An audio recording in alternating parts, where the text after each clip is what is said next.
자, 일단 뭐 여러 가지 이유가 있겠지만 서울부동산 같은 경우에 최근에 이제 안전자산이죠. 자, 불안한 사모펀드 맞습니다. DLF 사태 때문에 그렇죠. 뭐 1억 투자했는데 실제로 내가 원금 다 까이고 뭐 돌려받는 금액이 뭐 160만 원이다, 170만 원이다, 뭐 이런 이야기들이 이제 나오고 있고 최근에 뭐 라임 사태까지 또 있다 보니까 석 달 새 그러니까 뭐 지금까지 약 한 400조 이상의 지금 뭐 그 어마어마한 돈들이 지금 뭐 사모펀드 쪽으로 이제 몰렸었는데 지금 최근에는 이제 순이익이 거의 한 3분의 1 토막 정도. 뭐 현장에서는 뭐 이렇게 그 가입한다는 이야기보다는 내 펀드 안전하냐 이런 문의나 이런 전화가 뭐 가장 많을 정도로 최근에 이제 사모펀드 같은 펀드 시장들이 많이 좀 확장이 됐다가 다시 좀 위축되는 시장들을 보이고 있고요. 또 뭐 쥐꼬리 예금금리 뭐 그렇죠. 당연합니다. 지금 뭐 어쨌든 1.25라는 거는 뭐 대한민국이 생긴 이래로 그렇죠. 우리가 2016년 6월에 처음 경험했습니다. 1.25%라는 걸. 그것을 다시 올렸다가 그렇죠. 17년 11월에 다시 올리고 했다가 다시 두 계단 지금 이번에 이제 낮춰서 다시 1.25%가 되다 보니까 당연히 기준금리가 낮아진다라는 거는 그렇죠. 대출금리도 낮아지는 거고 대출금리만 낮아지는 게 아니라 당연히 정기예금금리도 이제 낮아지다 보니까 최근에 지금 초단기 정기예금금리 그러니까 뭐 그 보통 우리가 뭐 1년 만기, 2년 만기 하는데 1개월 만기, 그러니까 짧게 좀 이렇게 넣어놓는 이런 것들은 0.8%, 0.9% 정말 뭐 0%대에 앞으로는 정기 뭐 1년 만기, 2년 만기도 0%대에 진입할 가능성이 많다는 이런 얘기들이 있다 보니까 결국 이런 거죠.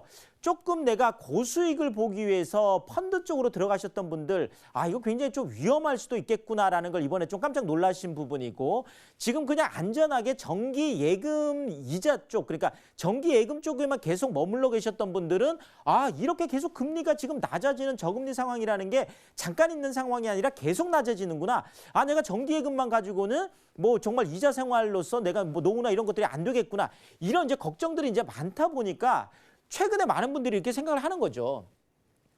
믿을 건 역시 서울 부동산밖에 없다. 뭐 실제로 뭐 이런 느낌들을 계속 가질 수밖에 없겠습니다. 왜냐하면 지금 서울 부동산들은 계속 지금 올라가고 있는 상태고 매수 심리까지 이제 불이 붙어 있다 보니까 정부에서도 사실 걱정을 할 정도죠. 이번에 뭐 한국은행에서도 그런 얘기도 했지만 실질적으로 금리가 낮아졌을 때 이것이 좀 경제나 뭐 이쪽으로 좀 선순환 되는 쪽이 아니라 오히려 부동산 쪽으로만 많이 몰릴까 봐 걱정을 할 정도로 어쨌든 간에 최근에 이런 여러 가지 상황들이 믿을 건 역시 그것도 서울의 부동산밖에 없다. 이런 믿음을 좀 더 강화시켰다. 이렇게 좀 볼 수밖에 없겠습니다. 자, 여기에다가 전세가 지금 상승까지 지금 나타나고 있는데 지금 전세가 상승 쪽은 이런 거죠.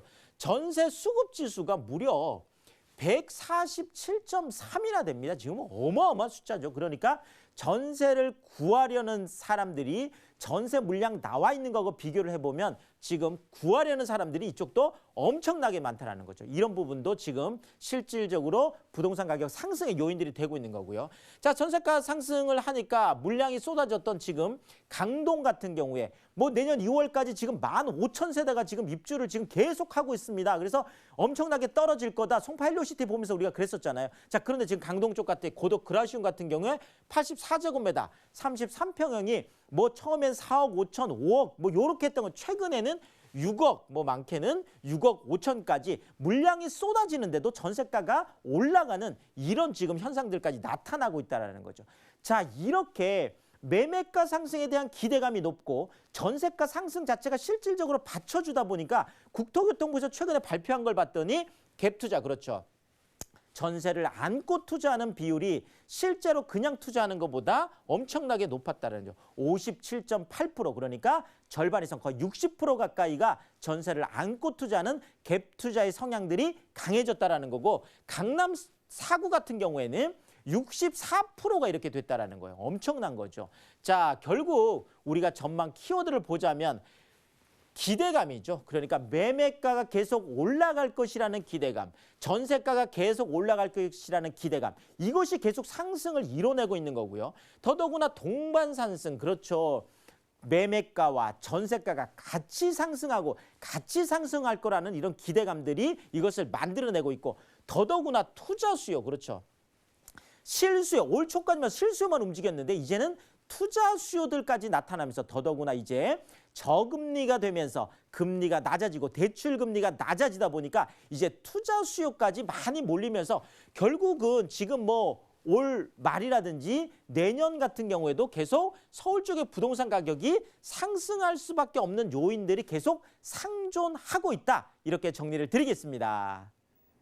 네, 부동산 이슈 진단 시간 함께했습니다. 서울 부동산 시장이 이번 달에 매수자 우위 시장에서 매도자 우위 시장으로 전환됐다고 하는데요.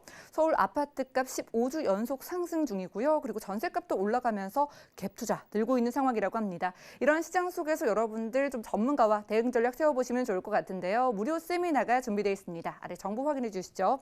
매주 수요일과 토요일 오후 1시부터 진행되고요. 먼저 수요일에는 서울 역세권 소액 투자 실전 전략 세워주시고요. 토요일 오후 1시에는 서울 부동산 투자의 모든 것 알려드리는 시간이 준비되어 있습니다. 세미나에 대한 자세한 일정과 장소 또 예약 문의까지 02-3153-2668번 많은 연락 주시고요. 대표님과 함께 보시기 바라겠습니다.